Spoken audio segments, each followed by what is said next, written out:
No coração do deserto do Sinai, um homem ousou fazer um pedido impossível. Rogo-te que me mostres a tua glória. Êxodo 33, 18. Deus responde com um gesto misterioso. Esconde Moisés na fenda de uma rocha e lhe permite ver apenas as costas. Por que não o rosto? O que exatamente Moisés viu ali? E se o que Moisés viu não fosse apenas uma forma simbólica? E se aquela rocha escondesse uma abertura para um lugar fora do tempo? Séculos se passaram. O povo de Israel retornou à idolatria. Os altares foram destruídos, os profetas mortos, e um homem corre para o deserto em fuga. Elias, o profeta do fogo, agora em silêncio. Ele caminha até o mesmo lugar onde Moisés viu a glória, o Horebe, o monte de Deus. Como Moisés, Elias se esconde numa fenda, mas em vez de trovões e relâmpagos, ele encontra o silêncio. Um vento impetuoso, um terremoto, fogo. Mas o Senhor não estava em nenhum deles. E então, um sussurro suave. Uma voz fora do tempo que não fere os sentidos, mas rasga o véu da realidade. Dois homens, dois encontros, uma mesma montanha, uma mesma caverna e o mesmo padrão. O homem se oculta e Deus se revela.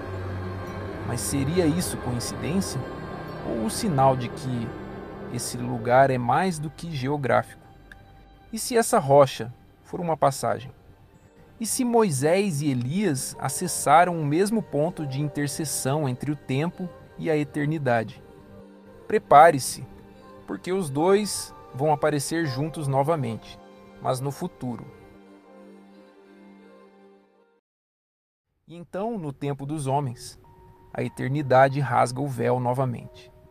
Jesus leva 3 discípulos a um monte elevado, Pedro, Tiago, João, e ali diante deles a realidade se dobra. Como podem 2 homens vindos de séculos distantes estar ali naquele momento? E por que justamente Moisés e Elias, um que morreu e outro que foi levado ao céu sem ver a morte? Moisés representa a lei, Elias, os profetas. Mas os dois representam também os únicos que viram a glória de Deus no alto de um monte. E agora estão diante da própria glória, não em forma simbólica, mas encarnada, glorificada, viva. E se não fosse uma visita espiritual? E se a transfiguração foi a manifestação no plano físico de um evento que sempre esteve acontecendo, fora do tempo? E se aquela fenda da rocha foi uma abertura permanente entre as dimensões? Um ponto fixo, um eixo espiritual, onde Moisés, Elias e os discípulos estiveram simultaneamente. Moisés viu as costas de Deus, porque via o Cristo que ainda viria. Elias ouviu a voz suave, porque ouvia o Logos eterno. Na transfiguração, eles contemplam o que sempre estiveram vendo: a glória de Cristo, revelada no mesmo monte, no mesmo lugar espiritual, onde o tempo se curva diante do eterno. Mas se esse monte é mesmo um ponto fora do tempo, o que mais pode estar conectado a ele? E podemos nós acessá-lo? Quando Jesus foi transfigurado, não foi ele quem mudou. Foram os olhos dos discípulos que se abriram para ver o que sempre esteve ali. Na cruz, o véu do templo foi rasgado de alto a baixo. A barreira entre o Santo dos Santos e o mundo comum foi rompida. Mas e se essa ruptura já havia sido anunciada, muito antes, no mesmo monte, pela mesma glória? O monte se torna o símbolo de um local onde céu e terra, tempo e eternidade se tocam. A fenda da rocha, a caverna de Elias e o monte da transfiguração talvez sejam manifestações de um único ponto espiritual, onde Deus permite que o invisível se torne visível.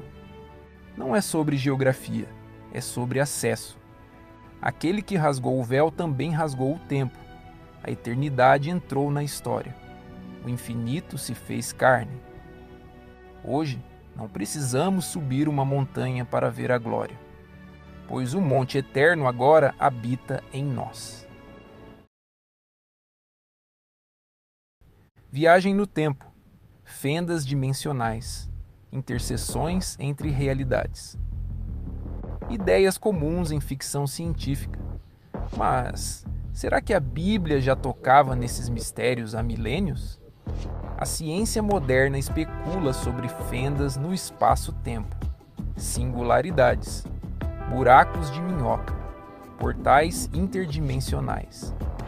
Mas, mesmo com toda a tecnologia, o ser humano ainda está anos-luz de sequer entender o tempo como ele realmente é.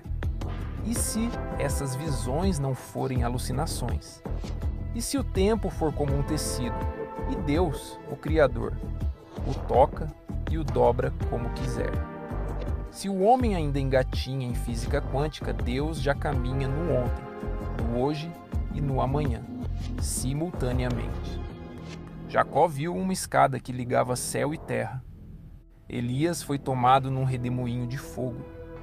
Paulo fala de ser arrebatado ao terceiro céu e nem sabia se em corpo ou espírito. João viu uma porta aberta no céu e ouviu: sobe aqui. O homem tenta construir uma máquina do tempo. Deus já abriu-a no monte. O que Moisés viu na rocha, Elias ouviu na caverna, e os discípulos testemunharam no monte. Foi a ruptura temporária de uma dimensão superior. Quando o próprio autor do tempo intervém, as regras da realidade se dobram à sua vontade.